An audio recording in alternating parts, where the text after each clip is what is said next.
Welcome to the Illusions of Reality with your hosts, Burt Baxter and Kincade.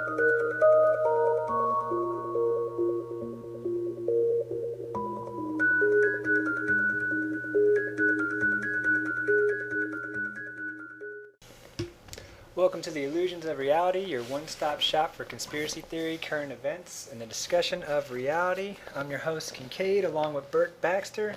Today we are going to be covering the GOP election process and everything that's going on with all that hoopla and whatnot.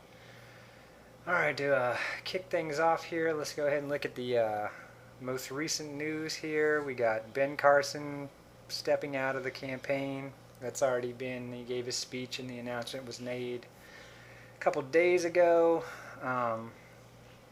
First of all, Bert, what do you make of this whole process right now? I mean, what are you thinking watching all this stuff? And again, it's like I said, just from some of the fringe that I've heard, trying to really get down to the angle of what, if it's going to be an eventual Trump versus Hillary Clinton election, what really does that mean for, the potential, because the whole time I've really thought the possibility for Donald Trump to be the president, something seemed wrong with that on many levels.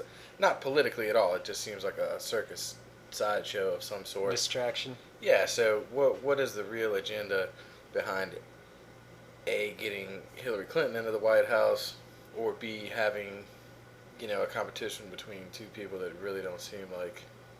So to shorten that, it seems like Hillary Clinton's going to be pushed right into the White House with little opposition. I've got a theory on that, as far as that whole thing, and a couple different angles. We'll get into that a little bit later here. But to give the little brief update as far as the delegate count, Trump's at 382, Cruz is at 300, Rubio at 128.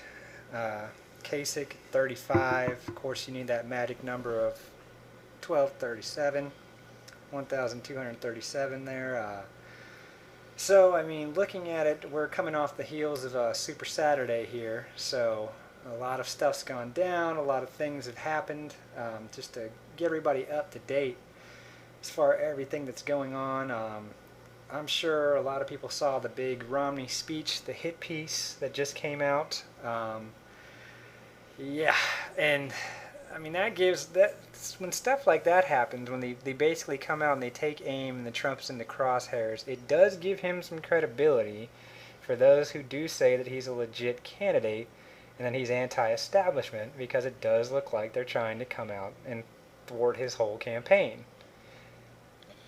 Almost suspiciously, though. And again, like you said, why... You're talking about a billionaire guy who we'll get into later, who his real ties are and some of his allegiances. But it just kind of all goes back to if you really think that these guys, this guy's a multi-billionaire, so really is he not in the same room as these other people? This is an anti-establishment guy based on what? Right. Okay, and just to give the last little rundown of the updates here before we get into that whole angle. Super Saturday results: Cruz won Kansas and Maine. Trump took Louisiana and Kentucky. We already updated you on the delegate counts there. For me, the real interesting thing, though, was the Mitt Romney hit piece speech. And prior to that, on our site, illusionsofreality.com, if you read the story that I posted with the links from InfoWars, got to give Alex Jones props for breaking this one. Industry Insider came forward and claimed that the Koch brothers were going to spend up to $75 million to try to thwart the Trump campaign. And, that's... and openly discussed Romney possibly coming into the race. And this all occurred prior to the speech that happened. So, I'll give Alex Jones and InfoWars credit for breaking that story. But, yeah, supposedly the Koch brothers and, the establishment, the insiders, are all supposedly rallying together, looking to throw major money around, $75-something million, to thwart the whole Trump campaign. That story broke.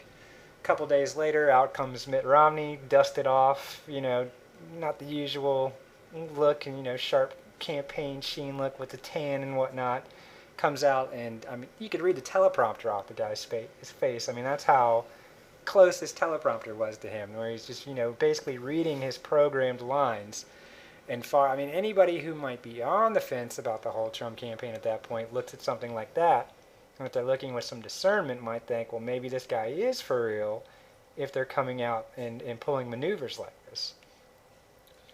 Yeah, I mean, I just think it all, again, it goes back to the fact that he is even a legitimate candidate. Almost seems like another one of those where they put it out in front of your face to go, let's see how the public reacts to, a totally ridiculous situation. Donald Trump, a presidential candidate, and the fact that it's gained this much traction. A lot of traction. And people are really taking it seriously. I mean, it almost seems like you said, another psyop operation as far as what can we, even at some point, the establishment's got to be surprised that, wow, the public really doesn't care about much. Well, let's delve right in here. And first of all, this is what, before I even give my whole theory as far as what I think is going on with the whole Trump thing, let's look at as far what gives Trump a lot of credibility, I guess you could say, is the whole anti-establishment angle, is the fact the establishment, the media, seems out to thwart his campaign. And then you look at the financial contributors to these candidates, and if you look, Cruz, I mean, he's getting Goldman Sachs money. His wife works for Goldman Sachs. Supposedly has up to like $1 million credit line through Goldman Sachs. Just the fact that his wife works there, he's collecting money from them. Various different lobbyist firms, the Club for Growth, he's collecting money from. So I mean, I know if you listen to right-wing talk radio or someone like Rush Limbaugh or something like that, they'll say, oh, Cruz is a fringe candidate. Cruz is anti-establishment and this, that, and the other. And anybody with the eyes to see that wants to dig into this thing and look and dig a little bit deeper than what the mainstream media is telling you in face value, just follow the money. I mean, if you follow the money and you look at what is going on behind the scenes, there's no way this dude's a fringe anti-establishment candidate when he's collecting Goldman Sachs money and funds. I mean, let's just call it like it is. Yeah, I don't think there's such a thing. At this point, if these people are making it, to this level, the money's coming from somewhere. Right. And then, I mean, to move on, Rubio, same thing. He's getting Goldman Sachs money. He's getting Microsoft donations, Club for Growth donations. The Koch brothers, I mean, that's supposedly their pony boy is, Marco Rubio. That's who they're throwing their money in their weight into from behind the scenes. Now, on the opposite end of the spectrum, Trump getting money from various businesses, stuff of that nature, but no lobbyists. He's collecting no lobbyist money, and he's supposedly funding his whole campaign, if you buy that. By the way, just to insert this real quick, I didn't know a lot, and doing a little research on the Koch brothers, there was a really interesting Rolling Stone article, pretty recent it seemed like, so I'm sure if you could just Google Rolling Stone or get into their database, there's a big article, pretty lengthy, focusing on the origin of their family and how they came to prominence. That's the one you sent me. Right? Yeah, and I didn't know a whole lot about, where they came from or what they were rooted in, but yeah, I mean, it seems like that stretches way back. And like you said, these are two guys that I want to say recently were they in the top 10 of the richest guys. The two brothers, each worth $15-16 billion. Ridiculous apiece. money. Yeah. So that was a pretty eye-opening read. Well, I mean, to look at it and to look at it from the lobbyist perspective and to look at it from where the money's coming from, that does give Trump credibility. The hit pieces, the Romney speech. I mean, if you're looking at it and just trying to take it for face value, and you're not really too familiar with how these people operate, you might say, well, they're trying to attack him, they're trying to smear him. There's no way he's in the pocket of anybody because look what they're trying to do to shut him down. These people, though, are very smart. The quote-unquote Illuminati or the powers that be, the establishment, whatever a term you want to call it, the ones pulling the strings are incredibly smart, incredibly methodical. They're thinking multiple moves ahead, okay? So, I mean, you can't just take everything that they do at face value because they've already litmus tested this. They've polled your reaction. They know how the color blue makes you think or react. You know what I mean? They're very, very, very, very, very smart and methodical. So, I mean, you got to always kind of look at this thing from every which angle, and you can't just take things for what you see. So, I did a little bit of digging on Trump recently. Got into sort of some of the meat and potatoes of what's going on there. If you go back to the late 80s, Trump's Resorts Internationals actually had ties financially to the Rockefellers and the Rothschilds through the casinos, supposed CIA ties. Now, supposedly, the Rothschild family helped reschedule Trump's debt in the process of building the Taj Mahal. So, I mean, there is that connection. Granted, it's a long time ago. But, I mean, like you said, for this guy to be a billionaire and to not be rubbing elbows with other billionaires, right. It's kind of, I mean, it'd be kind of unbelievable. Right. Yeah, it's not even plausible to think that, once again, however many billionaires there are, I'm sure they've all met at some point to, like you said, if you're ahead of the industry or if you're any sort of real estate magnate, or he's got his hands in a lot of various, pots. So. And why the risk? I mean, we saw what happened to JFK when JFK went against the bankers, when he was going to abolish the federal. I mean, everybody else says, well, why did they kill JFK? Well, look at what the legislation he was getting ready to pass prior to, he was assassinated. He was getting ready to pass legislation that was going to take the coining of currency and put it back into the hands of Congress. So everybody's like, well, why did they shoot JFK? That's why they shot JFK. And of all the myriad reasons, withdrawing from Vietnam, taking him wasn't playing ball. War. Yeah, absolutely. So to think, why would Trump, who has the money that he has, at the age that he's currently at, what's he stand to gain at this point? I mean, are you to believe that he's really a, diehard patriot here who is, just doing this because he's trying to save the country? Or is he playing a part? Is he playing a role, as most of the players on the grand stage will do? Even if that's, like you said, just greasing the key to narrow it down to him and Hillary Clinton, and then, it takes him all of, 2 or 3 crazy things to say, with how, boisterous some of the stuff that comes out of his mouth. So I could easily see, if it finally gets narrowed down to them two, he does something shocking enough to where it finally, withdraws him a little bit from the public and loses a lot of that traction and sets up Hillary Clinton to move right in, more or less unopposed. Well, also now, to go back into the whole Trump's situation, his national political director is an AIPAC, and I don't know if everybody's familiar with what AIPAC is, but it's the American Israel Public Affairs Committee. His national political director is an AIPAC operative by the name of Michael Glassner. Anytime you have Israel with their fingerprints on things, or if they're involved in someone's campaign, to me, major red flag. Little red flag there. I mean, to say that he's not, in the pocket of anybody or has the hand of insiders on him, I think would be a little bit ignorant at this point to say, well, what is he doing with an AIPAC director, helping mastermind his campaign? And then also, too, now, the other big news that was out there didn't really receive mainstream attention, but it was in the alternative media. It was pretty prevalent. The death threats. I guess I can't call them death threats. It wasn't a death threat. But the threats that Trump had from Anonymous, supposedly anonymous. Anyone, I guess, could be anonymous, hence the name. But Anonymous had a little website set up with a ticker on it, and it was actually counting down to where they wanted Trump to pull out of the campaign, come clean with things, or else suffer the consequences. And that ticker has since expired, and outside of this whole media meltdown thing, I mean, I guess you could put 2 and 2 together and say the Romney smear came right as the ticker went down. Of that, yeah. And I'm just putting that together now. So, I mean, I don't know if that was what if the powers that be were manipulating and pretending to be anonymous, and, that was their threat, if you're trying to go from that angle and give him credibility. But I just found that interesting that would even be out there. Now, also from the other side of the coin, does that just give him credibility in the public's eyes? 'Cause it's like, oh well, look, even an entity like Anonymous is out to try to shut this thing down.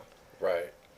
Yeah, it's giving him a little bit of that, people's champ appeal. That, The like underdog.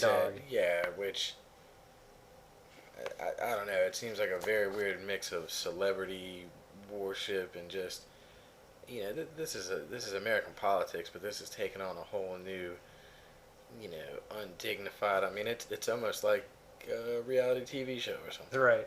Right. Well, Which it is. I mean, yeah, and it's been proven, that there's obviously a market and a hunger for that. So, hey, It's why working. wouldn't that? Yeah, why wouldn't that take stage on Record. the most important?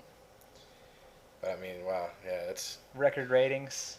yeah. Oh, absolutely. I mean, they're going to string it along for what it's worth. And then on top of that, also, I found this interesting too. And I mean, take it for what it is. And I've talked on my opinion of Alex Jones a little bit previously in the last show. But I mean, Alex Jones openly came out on his show and put it out there that he thought that he was going to, not that he was going to, but he thought that they were going to try to assassinate Trump.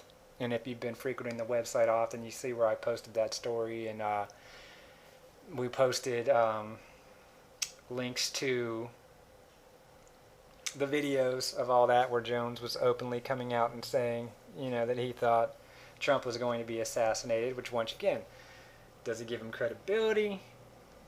Or does it, substantiate the fact he's a plant? Or, I mean, Right. which way are you going to look at it?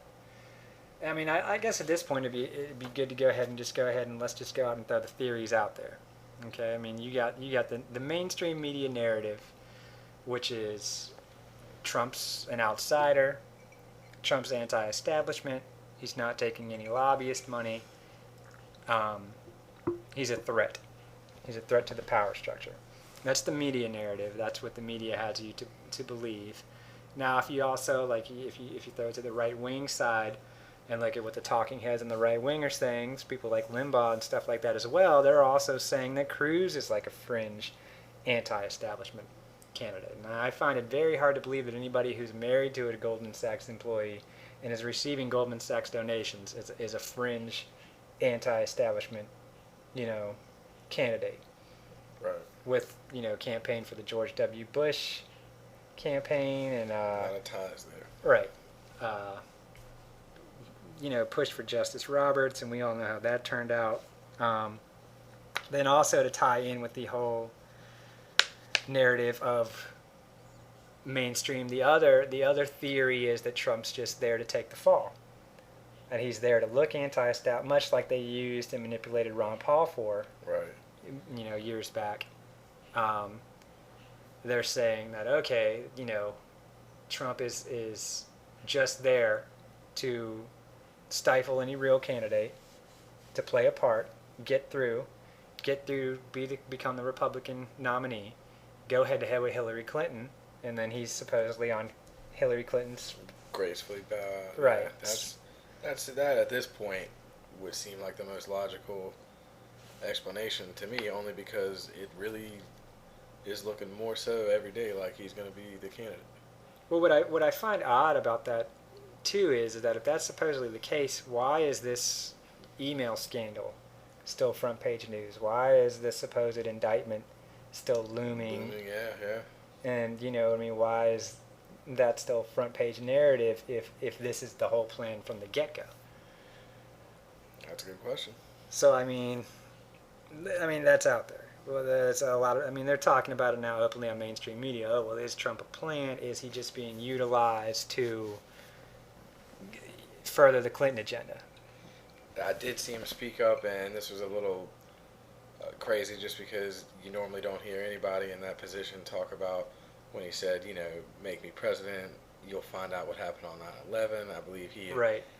Through a barely veiled accusation of the Saudi Arabian family and their involvement in it. So I thought, but again, like you said, is that something that's just making him look that much more like he's on the side of the regular people? But generally, that's not the people you're going to appeal to.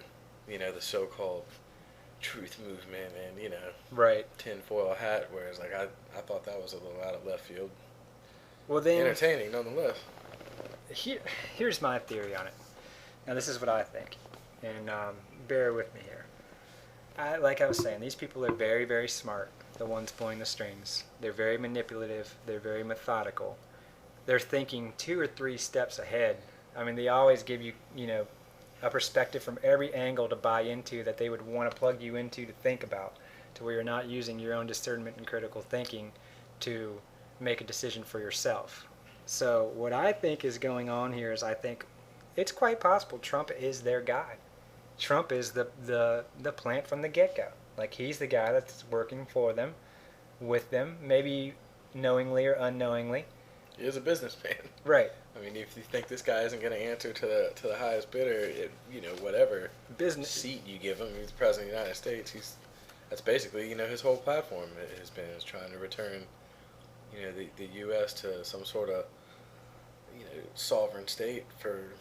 Which is, like you said, is there any truth to that whatsoever? Do you think he's going to become president and do any of those, i.e., every other president we've ever had? Businessman and billionaire. Right.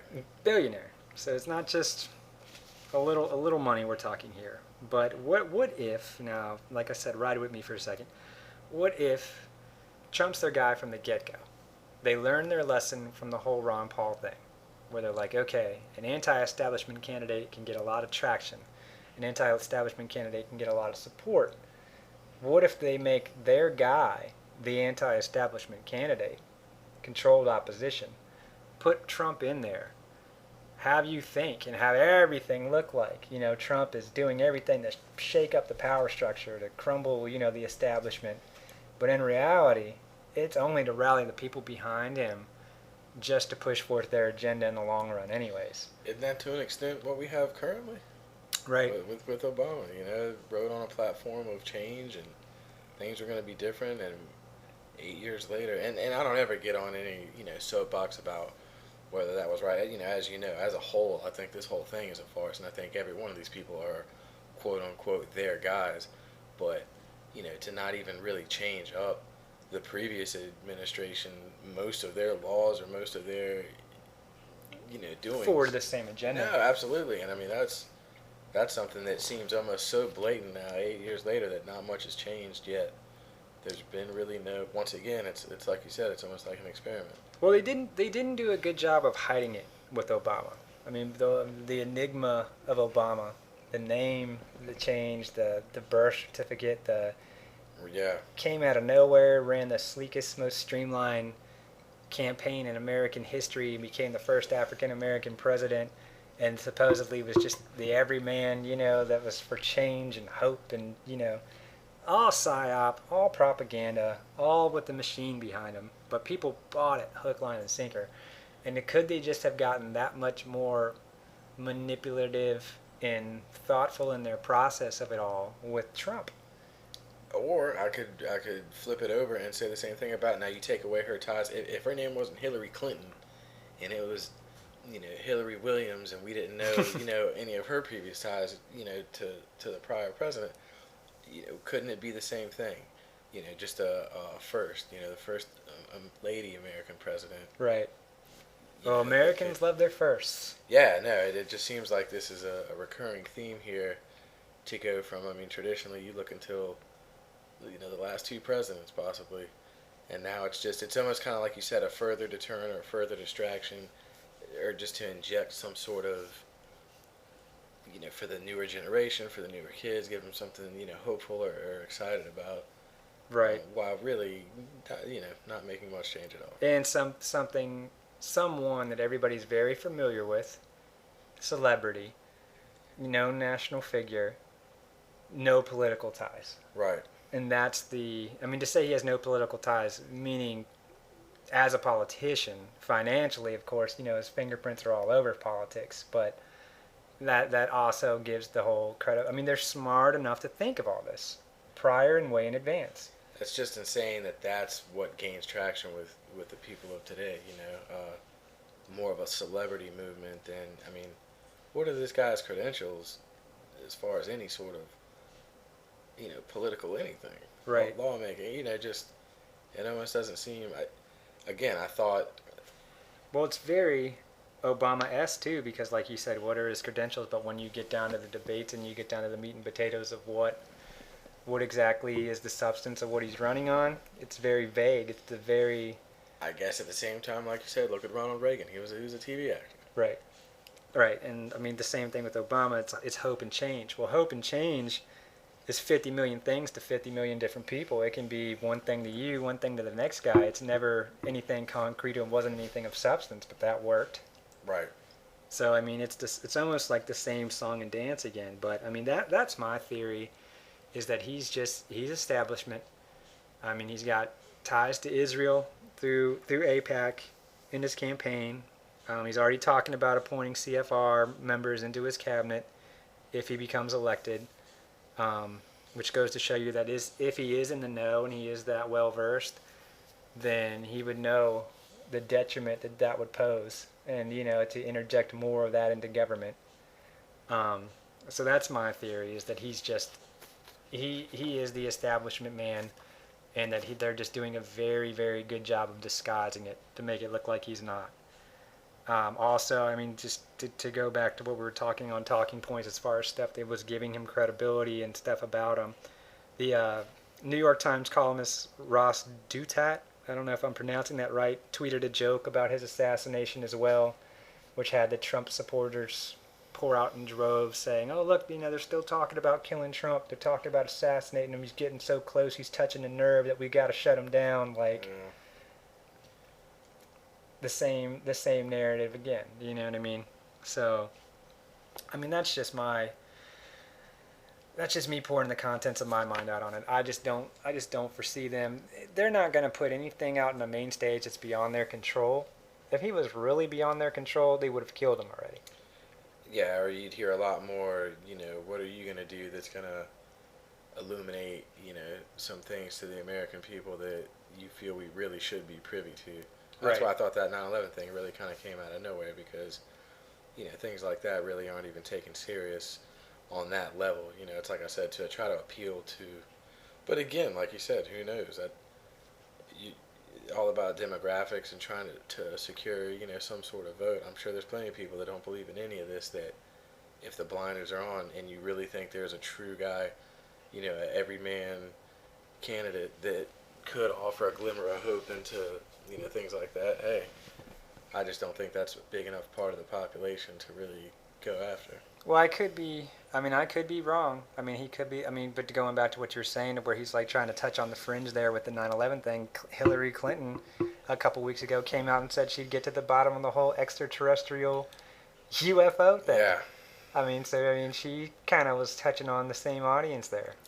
I think to an extent, like you said, you really do have to recognize, in this age of, the internet, and I know that's more or less just kind of a big joke to most people, but, it's out there, and like I said, it's barely veiled in everything else that's on TV, you know what I mean, or it's a real thing. Right.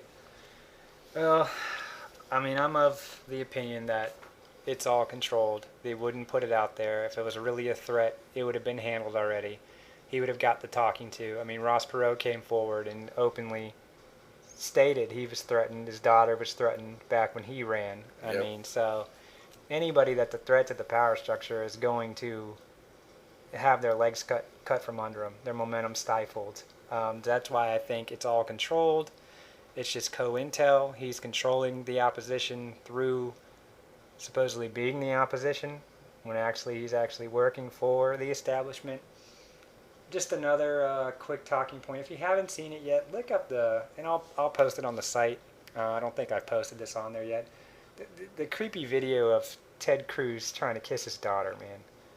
You've seen that video. That was abhorrent, yes.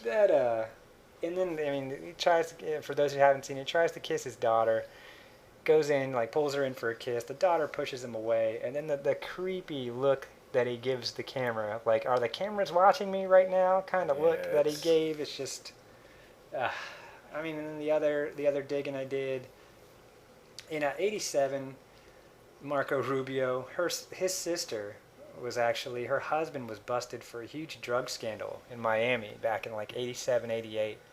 So I mean, there's huge big scandal in his past there that the media doesn't touch on, which goes to show you that he is, establishment.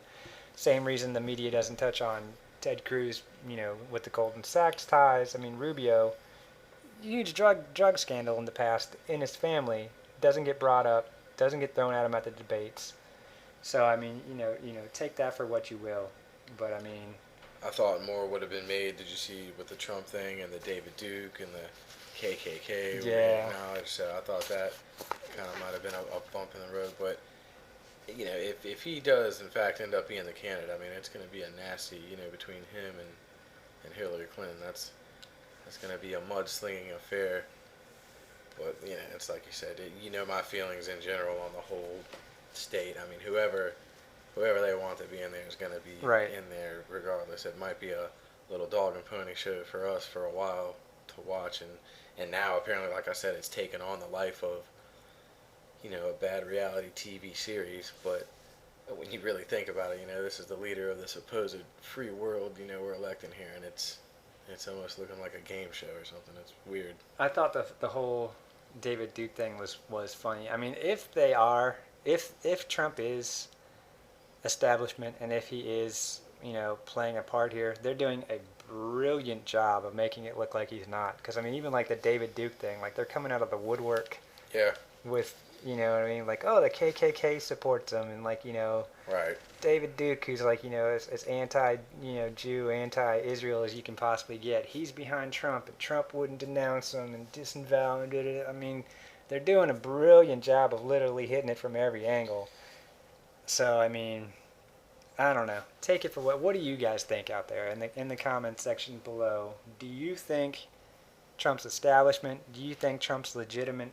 Do you think that he's just playing a role for the powers that be here and just, giving you that false hope, kind of like they did with the whole Ron Paul fiasco years back? I mean, what do you guys think out there? Yeah, and also in your replies, what do you think the angle is for either of those candidates, or any of these potential candidates? To, what puzzle piece do they really fit in the grand scheme of things? And right.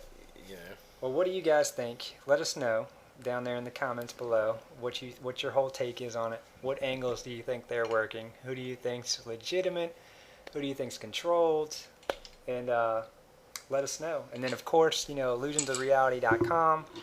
We'll keep you up to date as far as everything that's going on, election news, far beyond election news, but that seems to be the hot topic nowadays and what everybody wants to talk about. So we try to do our best to keep you guys abreast of everything that's going on with it.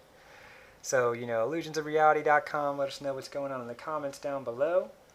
Burt, I think we've about covered all the talking points for the election. I think that does it. Going on daily, and as things up to date, we'll come back and keep you guys posted on what's going on out there.